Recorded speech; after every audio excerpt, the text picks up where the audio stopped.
Hello, everybody. Welcome to YouTube Live, the Chaldea channel. I am so excited today to be here with Stefan Hayek. Stefan, welcome. Peter, thank you for having me. Having Here we are again. Here we are again. Yeah, thanks for coming back. Like that's Yeah, always a good sign. You can almost always get somebody to come once, but will they come back? That's you the got to throw a good party. Well, it's so good to see you. Anybody watching, if you don't recognize Stefan without his armor, Stefan plays one of our lead characters in Chaldea, Reiswitz Von Gustavus, Legatus in the Imperial Army. But Stefan has he is one of our like most accredited actors, and we are so humbled to have Stefan with us. So Stefan, I'm eager to kind of to do a little bit of sharing your story today. Let's go a little biographical, if you don't mind. Like where do you come from? Where were you raised? What are your Um, childhood I years? was kind of born, well, I know I was born, but I was born and kind of raised in Georgia in the southeast. But about a good half of my upbringing was, or nearly half my upbringing was in North Carolina. I spent my summers there. My parents were both educators, and we had a cabin that was out on the side of the mountain in the middle of nowhere, and we would go for the summer up there. And I think that's where a lot of my imagination developed, because there was no kids anywhere near, and so I would just go out on the mountain and create my own worlds. Cabin. That's cool. I mean, I was raised on a farm. I spent my summers on a farm. I think we've compared notes about being out, being from a rural sort of environment. Yeah, small towns. It's weird. Some people grow up in small towns and that's always what they want, and then other people grow up in small towns and they can't wait to get out. Right. I fell a little bit more in that latter camp. Yeah, me too. I love having grown up on a farm. Like I love that is part of my background, part of my grounding. But yeah, I had no desire to follow in the footsteps of my grandparents. My dad didn't either. Actually, we left the farm early, and always and just went back there all the time. But yeah, it's something special about that. So, so take us like sort of academically up through to like, did you, when you got old enough to be making life choices about what you wanted to do with your life, did you immediately start pursuing acting and filmmaking, or was it a long, winding road? It was a long winding road. I would say that where I grew up, there wasn't a lot of opportunities for actors or artists in general. It just wasn't that kind of atmosphere. I knew that I wanted to act from a very young age. The small opportunities that I did get, I really gravitated towards performing music and acting, and absolutely loved it. But I didn't have a chance to study it at all, so I didn't actually get to study the craft. And then I went to college, and I thought I was going to study acting in college. And then I got there and realized that I had absolutely no training, and I didn't know if like that was really an academic pursuit. I knew that I loved it from an artistic standpoint, but didn't know if I wanted to study that. And as a result, I got lost in school for a long time, and just was just kind of in college, bouncing around to a lot of different majors and minors and everything in between, exploring, but never quite landing. And eventually I just had to get out of college. And so I wound up graduating with a computer science degree of all things. And immediately after graduating college, I decided to move to the coast of North Carolina. And I just started doing independent film acting work and some television series work. And I started a band. So I just went straight from college into kind of a starving artist routine, and actually started doing a lot of graphic design too, to prop up my acting and music pursuits. So it was, and then, you know, I started really studying acting in North Carolina. And then North Carolina was a hotbed for film at that time. There was a big incentive programs there. So a lot of series were coming there. Wilmington, North Carolina had a sound stage. There was series filming there, and there was a lot of opportunities. But then the legislature changed and they got rid of this incentives, and my band mates kind of wanted to do other things in their domestic life. And so I just said, well, I'm just going to go to the other coast. So I did. I packed up my clothes and a couple of guitars, and I drove out to Los Angeles. And then that's where I got my real education in both acting and exposure to the filmmaking side of things. Well, yeah, okay, so you said you got some education in filmmaking in Wilmington, but that was more like, on the job training. That was all in front of the camera, and it was I'd never been on a set before. Right. So at the time, not knowing that background work was different than fully, being a character on something, but working as a background very, very early on taught me about how sets work, and just got a real education in that. I also made some relationships that wound up allowing me to be a character on television because it was film and it was TV, but it was still a small town. So it was still a small pool of talent. Right. And so I was able to make some relationships and get my foot in the door and get some things in my resume. And so that helped jumpstart a little bit in Los Angeles, but Los Angeles was a completely different beast. Right, right. So you said when you got to Los Angeles, you got some more formal education in acting. Tell me about that. Well, I think I discovered at that point that that acting training wasn't really to me, it wasn't an educational pursuit. So instead of actually like attending a university or school, I started doing coaching.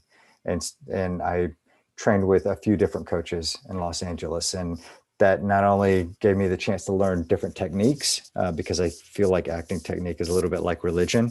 You can really ascribe to one if you want to, but some people choose to take a little bit from each religion and kind of form their way of viewing it and thinking.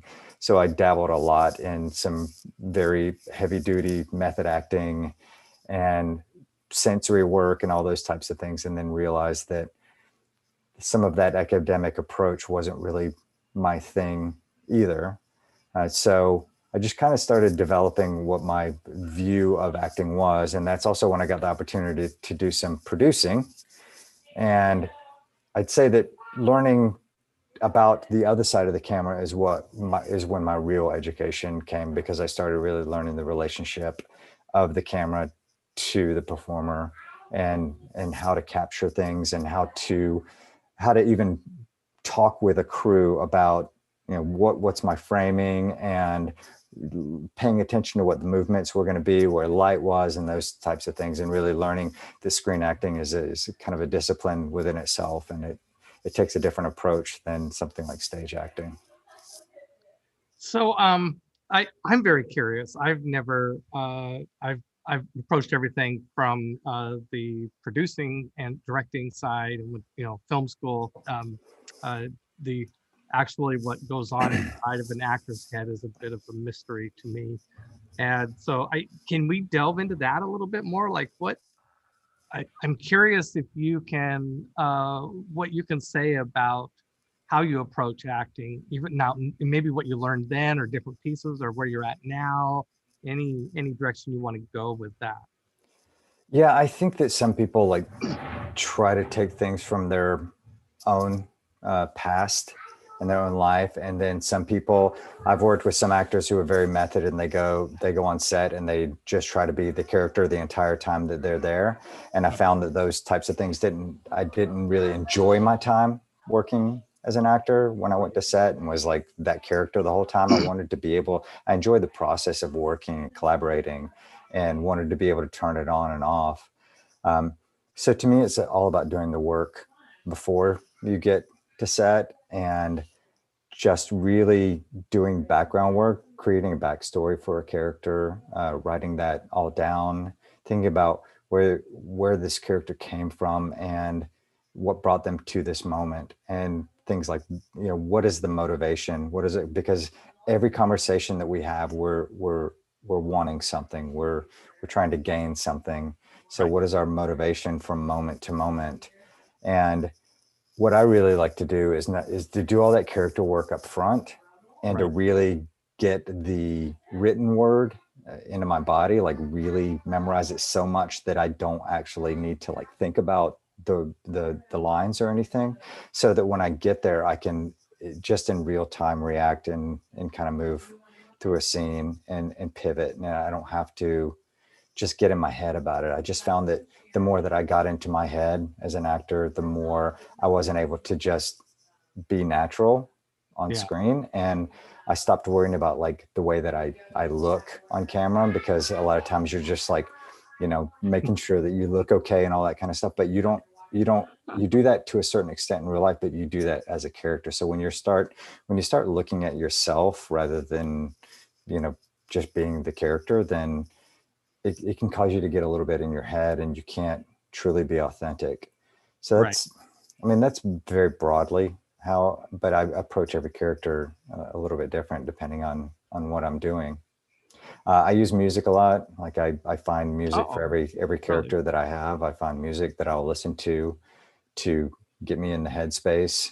Um, it can be all kinds of different things that can get you to a certain place. Right. Right. You mentioned motivation. To me as a director, in trying to work with actors, I took a couple classes in directing actors, and the bits that resonated for me were, like you said, every a character in a scene has something that they want, right? So thinking about motivation and what was the character going through right before he or she Hmm. got into this thing, the momentum into this thing, right? Those two things helped me so much. Just making sure that I knew those two things for every character in every scene.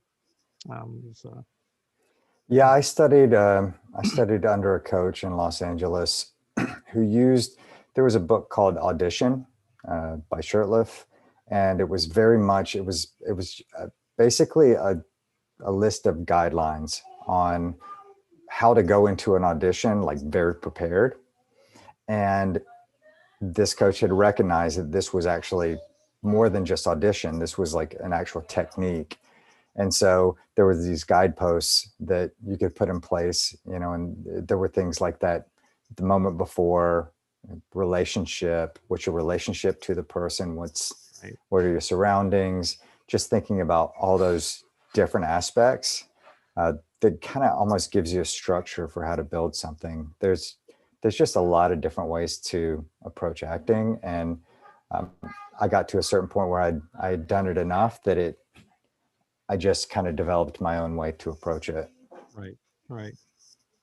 Oh, that's cool. Well, thank you for talking to me about that. It's something that I think is really fascinating to try to, because I think it helps me too ultimately to understand more about what the acting experience is, right? So you ended up, you talked about not getting an early education in acting and kind of floundering around a little bit, but Right. by now you've got a very long list of credits on IMDb, and been involved in a number of projects that I know about here in the Northwest, plus of course a lot more. I remember when Kim Voyner first introduced us. She told me before we met that you had been on Dawson's Creek. That seems to be the thing that everybody really enjoys calling out. But that was my first opportunity to actually get like really paid as an actor. Right, And that was just based on some relationships that I had formed, like I said, in North Carolina, and being a musician, because I was playing in a band and we played all around the region. But like I said, it was kind of a smaller town, and we were kind of one of the bigger bands in that small region. So when we played, you would have like a whole bunch of the people who worked on the show come out to see the band. So you just kind of get to know these people more socially.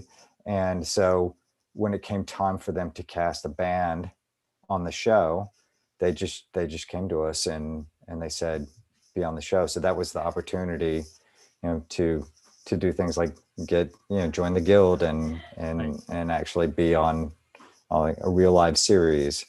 Right. But yeah, that was that seems to be the thing that a lot of people gravitate towards, and some people are fascinated by it, and some people think it's the most humorous thing in the world. But it's probably a little bit of both. Yeah, that's great. Well, you have. I'll jump forward to a couple of the your film credits that I'm familiar with. I think one of the. I think the first film that I saw that you were in was a Northwest short film. I saw it about the time we met, and that was Decimation. Maybe you describe a little bit what Decimation was, and what kind of character you played in that. Well, when I first moved to the Seattle area, I didn't really know anyone. So some of my first relationships were formed in working on independent film. And I didn't know that there was such a passionate independent film scene in Seattle. So I really didn't know what to expect moving up here from Los Angeles. So we just wanted to change from that city. So I was pleasantly surprised. But one of the first films I was in was a couple of British guys who were just getting started and convinced me and a couple of other people to be in like a Western type film. And that's how we met Wade and Nick, who were the filmmakers behind Decimation. So when it came to making that second film, they had worked with Richard Carmen and I, Richard and I became very good friends on the set of 160 Acres, which was their first film. But when we went to do Decimation, they asked if we wanted to participate more as like kind of producers. And at that point, I had started really doing a lot of producing. So I said, absolutely. And we did some fundraising, and it was very, very, I would say, it was just challenging because when you do independent film, you get really, really bold with it, right? You try to go really, really, you try to make the best film possible for the least amount possible. And it just became, we bit off a little more than, we bit off enough that we could chew it, but it was a painful chewing. Yeah. So we got a little bit ahead of ourselves, I think, on the scheduling front. I had an AD friend of mine build the schedule, but everything just took longer than we thought it was going to. And so that last day of trying to get everything in the can was, it was the longest day that I've ever been on a film set. And anyone who was on it, anyone who's worked longer than that, shame on them, because I swore I would never do that again. And it's, to me, it's just an example of like, you shouldn't really have to suffer that much. Like that's not, it's not the end product and the end product turned out great. And everybody, I think the actors had a good experience because we were all supposed to be suffering in a prison. But at the same time, we weren't supposed to be suffering as people. So sometimes actors will just go through that because they're just like, oh, I can use this. But for the crew, they're just like, man, this isn't really what I wanted to do with my overnight. Right. And for anybody watching, just real quick, this was a World War II short film set in and it's all, Russian soldiers, except one German. Well, we were Russian prisoners who were like deserters. And at the top of the film, one of the colonels comes in and orders us to choose one person to be executed by the other 9. Yeah, that's right. The definition of decimation, actually. Yeah. And, it was well written. It was very well executed. But sometimes that maybe wasn't as good of a product just for the sake of having a more enjoyable, relaxing time doing it. But at the end of the day, there was just some amazing performances that came out of it, and some really amazing work that a crew did under duress. Right. But yeah, I played kind of this crazy, very selfish Yeah. soldier. I had tattoos all up my neck. And so we had to draw all those on, and I had a shaved head. So I really, some people say you like playing villains, but I don't think the villains see themselves as villains. So I don't really see that. I find ways to actually bring some sort of empathetic lens to that. But it was a fun character to play because it was absolutely nothing like me. And I like playing unsafe characters that you don't know what's going to happen. Right. Right. So we suffered, but at the end of the day, the film did well. So that was at least some form of reward for the people and their time that they put into that. Yeah. Yeah. Well, I really enjoyed it. You were also in an episode of Z Nation, which is something all of us up here in the Northwest, we can't talk about film too much without somebody eventually bringing up Z Nation. This is a zombie apocalypse series. If you haven't seen it out there, anybody watching, that is, but it was made here in Washington State. So it went 5 seasons, and so pretty much everybody who's an actor in Washington State who wanted to probably got a chance to be in that show. And you played okay, so you play a father of a daughter, and you're in this scene where you're at. The daughter is being attacked by zombies. This one of the main characters in the show comes and saves the daughter, and they come and stay at your place. So while I was watching that scene, because it's a zombie movie, I kept waiting for like the dark twist, like this is going to be some nastiness is going on, something really. But no, it was just like, hey, we'll send you on your way with a bunch of food and water and maps, and like here you go. Yeah, I think that's the thing about series sometimes, right? I have auditioned for a number of different series, and if you're not playing a lead character, sometimes you can wind up playing something that has a little bit of depth to it. But for the most part, you're there as a story structure element, right? You're there to help the story move along. So it was all about that main character, her experience, her arc, where she was going. So all we were there to do was to help shuttle her through to her next scene. You know what I mean? So it's not exactly the real the gritty backstory. I didn't do a whole bunch of backstory work for that one. You know what I mean? It was just kind of, I'm there to play an authentic character, and that was pretty much it. I want to talk a little bit about Eden, and I want to open by confessing that I actually don't know this film, but you mentioned to me that it was something that you enjoyed being a part of. So can you first start by setting it up a little bit? Like what was it? So Eden's a film by Megan Griffiths, and a lot of people know Megan up here. She's done some pretty great films. She's always been a huge advocate for the Northwest film scene, and has done her best to bring film here and to elevate the scene. Yes. She's a Northwest hero to anybody out there. Yeah, I had basically just rolled into town. It was like the second thing that I'd done in Seattle. Had barely moved into where I lived and just gotten an agent, and they sent me out for this audition. It was a really small part in a small scene, but I didn't know anything about the area. I wasn't expecting much. I was like, well, acting will be just kind of what it is up here. And I got to do a scene with Beau Bridges, which was, it was just kind of one of those things. I'm just sitting there eating lunch with him before we did the scene, and like, well, this is cool. This is unexpected. I didn't think this would happen. And like I said, it was a small scene, but it was just such a great film. And it's about a person who was basically had been trafficked, right? She was being trafficked, and Beau Bridges plays this town sheriff who's basically kind of covering things up. He winds up shooting me in the only scene that I was in.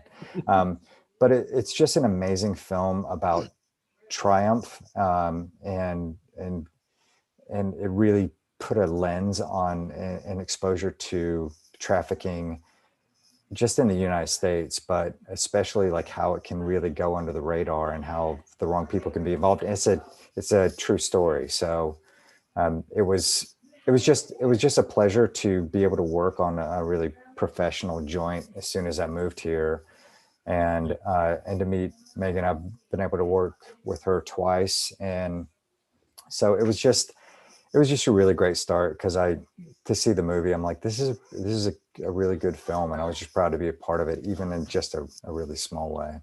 That's great. That's great. Excuse me. Um, so you, of course, I met you as an actor, and most of our relationship has been as you as an actor, but you are a filmmaker. I mean, you've done writing, you've done directing, you've done producing. Um, it's and you've been a mentor for me. You've advised me on a number of my productions. Usually at the local bar, we sit down and Yeah, back when we could go to Vaughn's and yeah, pick out of their 1,000 liquor selection. that's right. We'll be back, Stefan. We will be back. Yeah, maybe this year. Knocking on wood, sometime Yeah. soon, I hope. Yeah, I'm sure of it. So, how do you reconcile these different hats you wear? I mean, like I guess, tell me how you feel about them in relation to each other and how they inform each other. Well, when I first got the opportunity to produce and support a director on a film, it was actually a director friend of mine he was from North Carolina, but I met him in Los Angeles, named John Ward. And at the time I was like, he said, I could really use your help on this film. Like it's low budget. I don't have a lot of money, but I know that you've got a good head on your shoulders. He assumed that. I don't know that that's true, but he assumed that. And he said, I could use your help behind the camera. And I was just I'm an actor. Like I only work in front of the camera. Like, why would I ever, I don't want to give people the wrong impression and they don't think of me as an actor. I want to be thought of as an actor. And he gave me a piece of advice that I just keep throwing out there to anybody who will listen, which is follow the water downhill, because you never know where it's going to lead. And I said, you know what? All right, fine. And then I wound up just trying to support him on this. It was a little tiny independent film, and it wound up getting picked up by Fox. And so, whereas I just started basically just being support, like a PM/first AD person, I wound up becoming a co-producer on a feature film that got released by Fox. So it was just like an opportunity that when I jumped on it and took it seriously, I was able to learn so much. And I discovered how much I learned about the camera and mechanics, and also just about acting, editing. Also, I learned how to edit my own film reel. Like that, I was just trying to save some money while living in Los Angeles. And I started really learning a lot about storytelling and acting from editing too, and consistency and those sorts of things. And doing something as simple as being absolutely still when the camera is like really tight on you. These little mechanical things that producing and working on the other side of the camera really started teaching me.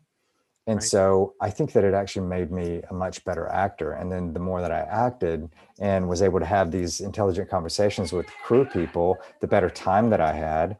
And then I became Sure. I had a better mindset for becoming a producer, because I knew what everybody's experience was like and I could speak the language. So a lot of that was, to me, it was like learning the language of all these different artists who are coming together under this tent, and really being able to, you just kind of build a little tribe for a while, and then you're done and you're like, oh no, I loved being a part of your family for a little while. So it's just, to me, it's just that collaborative spirit of building a team and coming together to make something.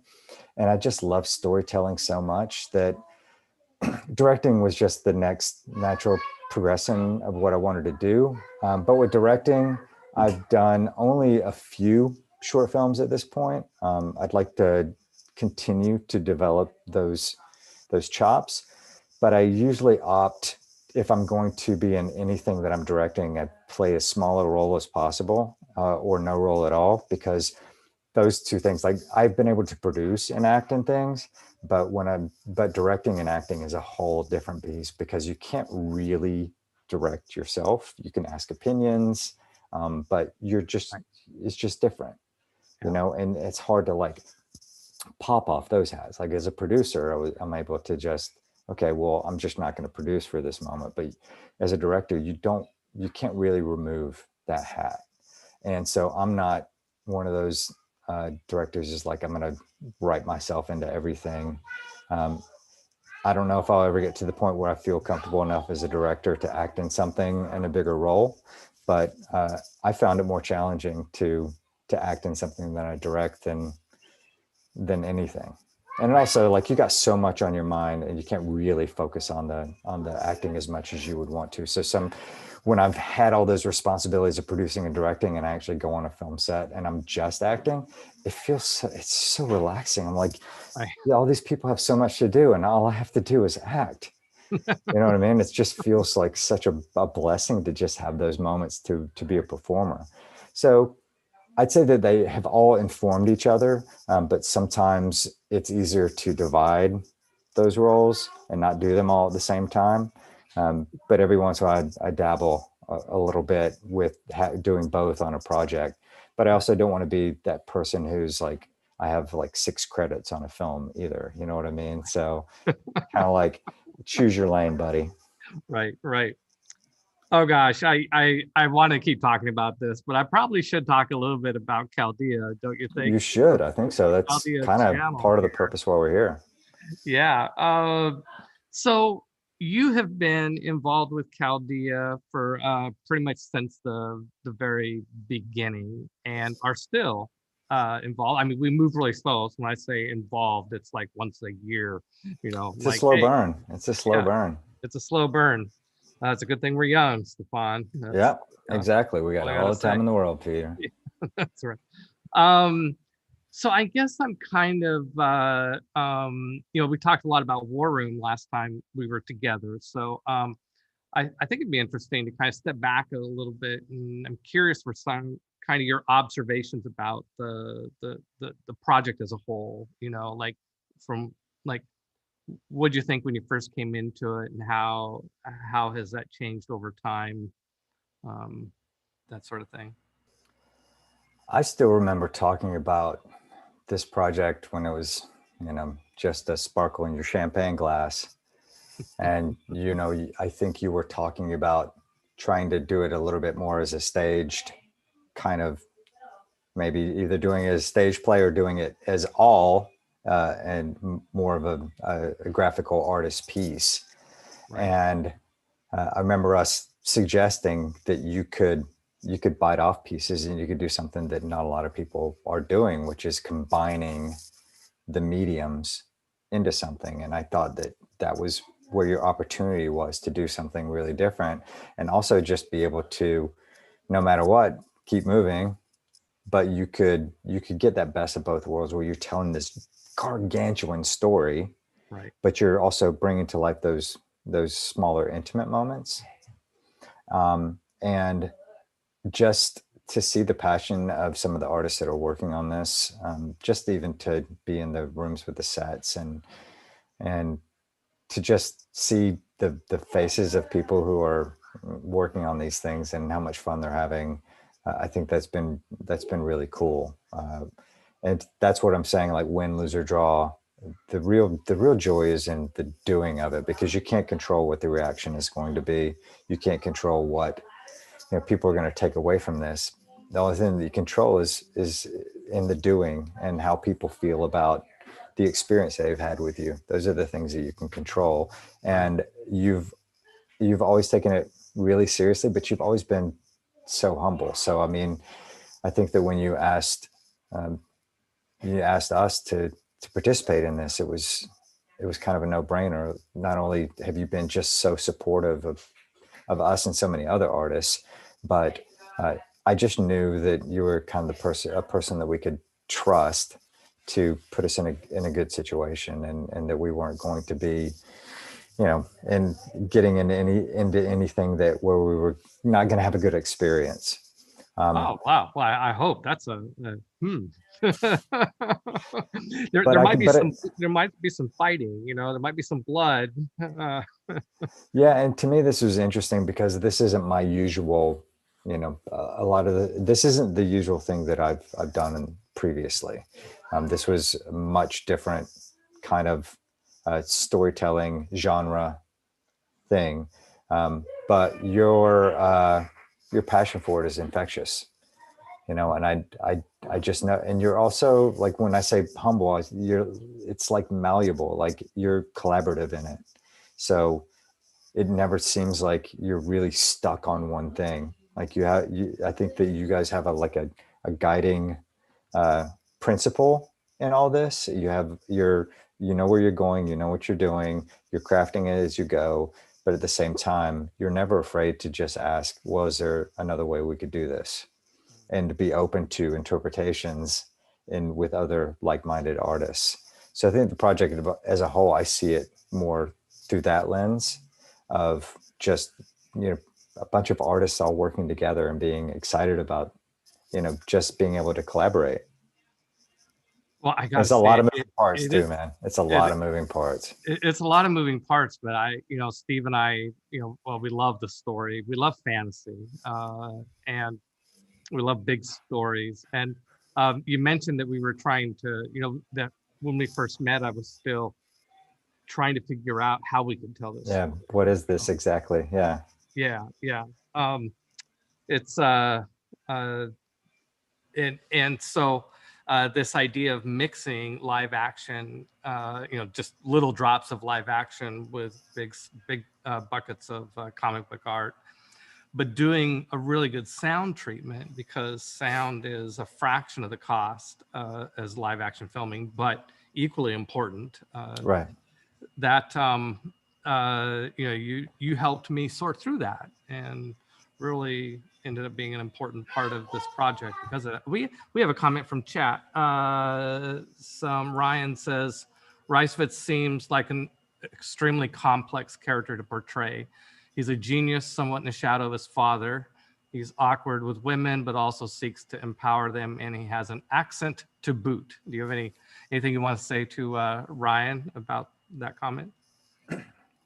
I mean, I saw it that way too. I thought that you could ride this thing on the surface, but like I told you, I think that you, you know, if you have a character or a human being that comes from a place of privilege, but they have like self-awareness that they come from that place, and they also realize like they should have had a better relationship with their father than somebody who was just trying to raise this big badass leader, that it winds up forming who you are. And it winds up like there are some things that I think that Reiswitz has pushed down.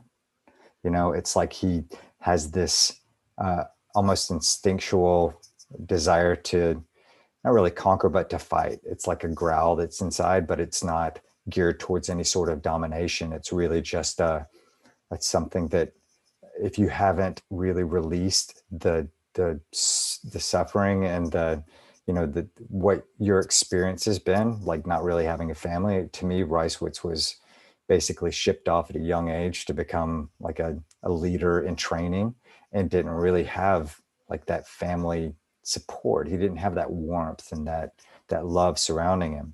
So that forms a person, right? And so I think there is some complexity there, and I think that it's kind of, when we were talking about the small towns, you either want to stay in the small town or you want to get out of the small town. Right. If you're raised in that kind of way, then you either fall in line and you become your father, or you just want to be completely different than your father, and you just rail against that mindset your whole life. And I think that that's where Reiswitz is heading. He's done the obedient thing. He's jumped in line, but he knows who his father is, and he is not his father.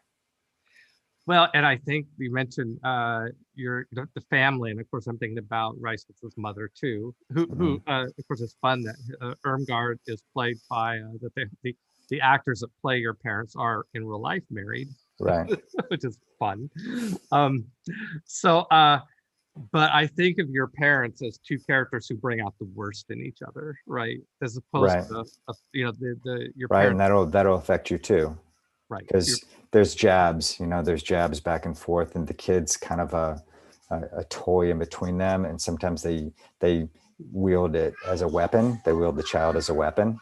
And I think that that's been part of Reiswitz's experience as well.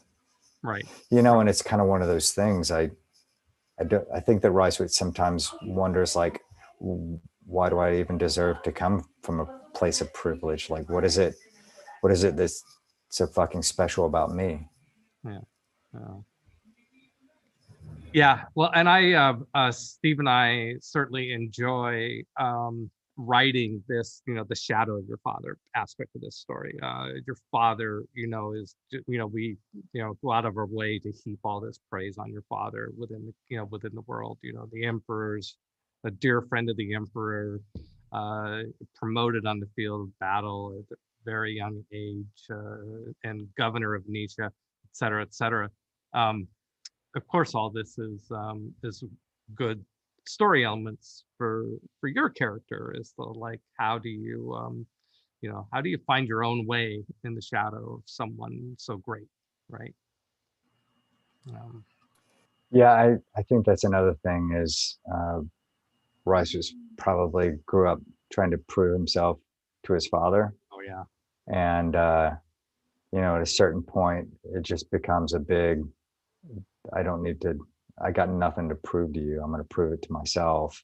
And, I always, in my mind, I pictured Reiswitz at a certain point, basically like going underground. He just goes out and just becomes a warrior. It's very much like Tristan Ludlow and Legend of the Fall, just kind of like completely sees war up front and like just becomes obsessed with being a warrior, and then it just realizes the darkness of all that. And I just kind of always pictured someone finally running across Reiswitz, like with a long beard and long hair in a cave somewhere, just basically just trying to pull it all together. You know what I mean? I think there's some elements of that might be, and then the like future. pushing, but pushing through to the other side. I do Right. see the characters Sure. eventually pushing through to the other side and having that arc, that realization that life could be better, and becoming a better human being and leader for it. I think I don't think you'll be disappointed with some of the things that we have in mind for Reiswitz. And of course, I mean, these are all the things that I invent in my head that have nothing to do with anything that you've ever written. So, that sometimes you just let your mind wander and you just create your own story. And well, clearly, the shot, Helvig is this super big character, but Reiswitz is the protagonist. Clearly, at some point, there's going to have to be some sort of usurping, if you will, or something along those lines. So, yeah, I by the way, I'm so looking forward to those points that are coming up. And Ryan says spot on. It's really clear that Stefan put a lot of thought into the role, and it shows. Well, yeah. Thanks. That's sweet. Oh, yeah. Thank you, Ryan. For sure. Yeah. So let's see. We got a few more minutes. I'm trying to think. Let's see. Who have you really enjoyed working with in the Chaldea? Other actors, like I guess maybe that's a risky question. You're afraid you don't want to leave someone out later, and you think, oh my God, that person. But you've had. I mean, by far the biggest inspiration that I had, acting wise, was working with Duke Seifried. I just like, we had this conversation the last time we talked about this, but I don't come from that world. I know that he's like a legend in the gaming world. So I was fascinated by his work, but I just wasn't aware of it before we met. Mm-hmm. But I don't know. He had just a way about him. It's just a very generous way, and he's just very curious, very eager and just generous. I just loved getting that time with him, and sometimes you don't even realize until you look back. Right. But the thing is we were, when I say sometimes you bond over small periods of time when you're working as a group on a set.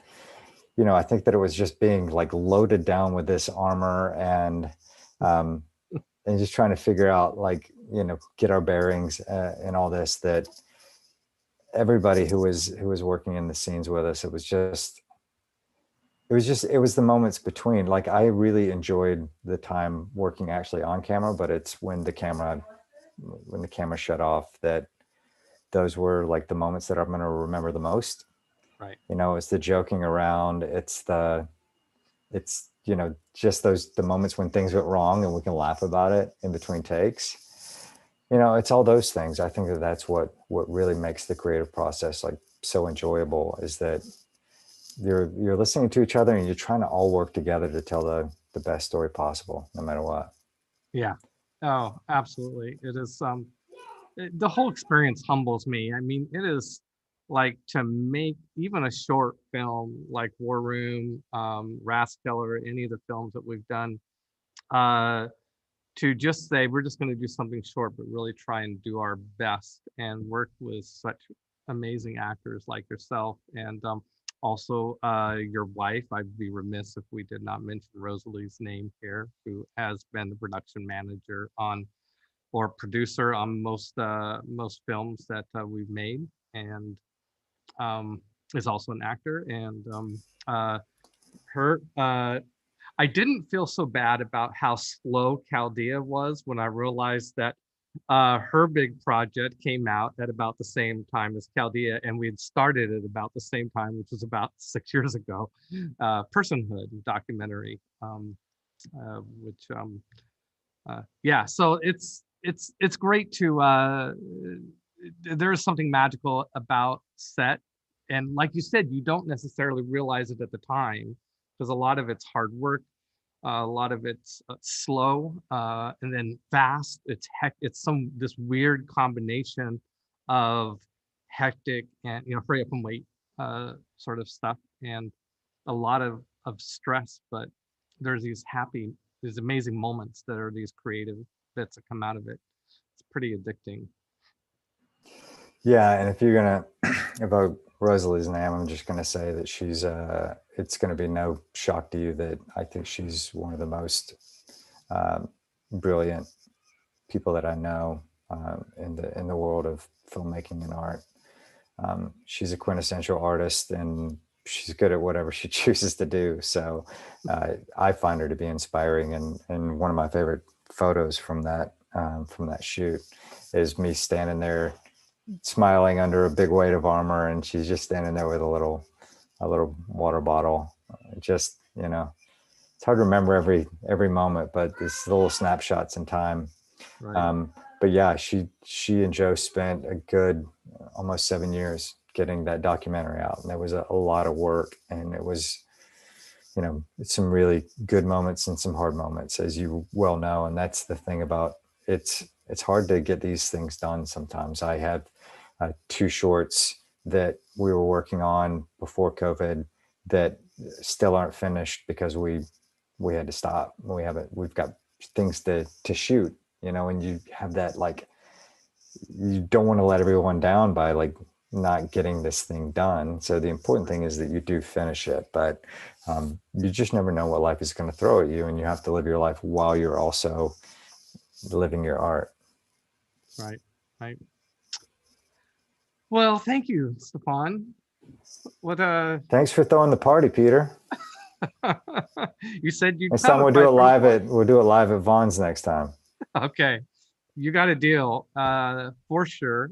Be sure and give my love to Rosalie and to River, and that's been some of the noise in the background. That just makes it better. You got kids in the background running around. That should be a party, right? It is. Yeah, it is a party every day. Well, I look forward to our next chance to hang out at Vaughn's and have a drink, talk more about your approach to acting. but also working with you again, whether it's at Bad Animals or down here at the studio, which is where I'm at right now, down at the Anvil. The scene of the crime. Yeah, the scene of the crime. So we will do it again because we are still young. That's what I keep telling Yes, absolutely. While we're young. while we're young. All right. Thank you, Thanks, Stefan. Peter. I appreciate you. Thank you. All right. Bye.